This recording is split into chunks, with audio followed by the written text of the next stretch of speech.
Welcome back to the Deep Dive. Today we're digging into something that just wrecks a good night's sleep. Nocturia.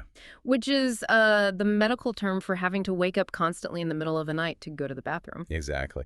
And we got a great question inspired by some of Professor Lin's work that I think everyone wants to know.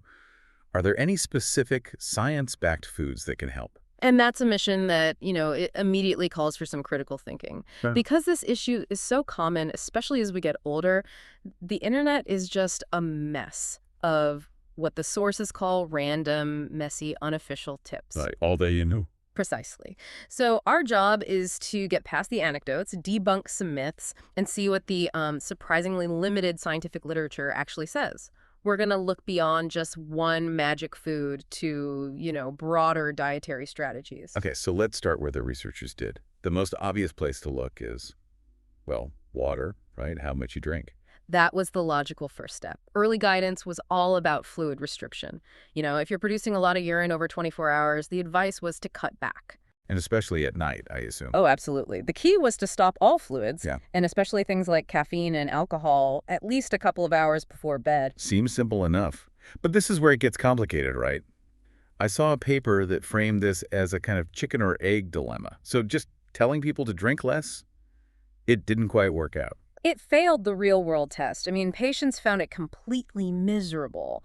Many of the older patients reported feeling mildly dehydrated, which led to constipation. And I imagine the urine itself gets unpleasant. Exactly. Dark, concentrated, strong-smelling. You're basically trading one major annoyance, waking up for feeling kind of awful all day, and people just wouldn't stick with it.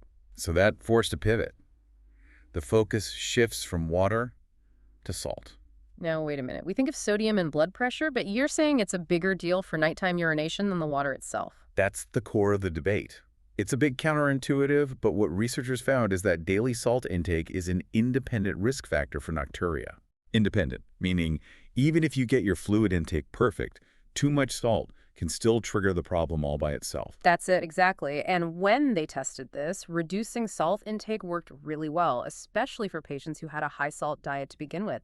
It's become a really crucial strategy. Okay, so strategy 1, time your liquids. Strategy 2, cut the salt. But what about the specific foods our listener asked about? Did they find any dietary heroes in all this? They did, and this part is fascinating, but it comes with a big caveat. Some studies found a negative correlation, so less nocturia in people who ate a lot of fruits and vegetables. Okay, interesting. And more specifically, a high intake of dietary flavonoids seemed to be beneficial. Flavonoids, those are the compounds in colorful plants, right? Yeah, Berries, leafy greens, that sort of thing. you got it. It lines up with that classic advice to eat a colorful diet. Yeah. And on the flip side, the thing that made it worse, besides salt, was a high intake of tea. So why would that work? What's the mechanism? Well, the thinking is that these dietary habits can influence a couple of things. One is the diuresis rate. Diuresis rate, can you break that down for us? It's just the speed your kidneys produce urine. So if you can slow that rate down at night, you produce less volume.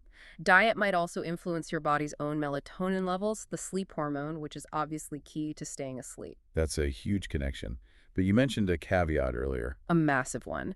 And this is vital for the critical thinking aspect. The clinical support for timing your fluids and cutting salt is pretty solid, but the evidence for these specific food correlations, the veggies, the flavonoids, the researchers themselves explicitly state that the quality of evidence is low. So it's a promising link, but it's not a slam dunk yet. Not yet. It's a correlation, not necessarily proven causation. Okay, so let's synthesize this for everyone listening. It seems there are 3 science-backed takeaways. 1, be smart about when you drink and avoid late-night caffeine and alcohol. 2, adopt a low-sodium diet. That's a big one. And 3, try increasing your intake of those flavonoid-rich fruits and vegetables. It might help, and it's good for you anyway. And that leaves you with a final thought to mull over. How do you weigh these different strategies? On one hand, you have lifestyle changes like cutting salt and timing fluids, which have strong clinical support. On the other, you have dietary changes like eating more vegetables, where the link is suggested, but the evidence is still weak. It's about maintaining that skeptical but open mind. Exactly. Knowledge is always most powerful when you understand the strength of the evidence behind it.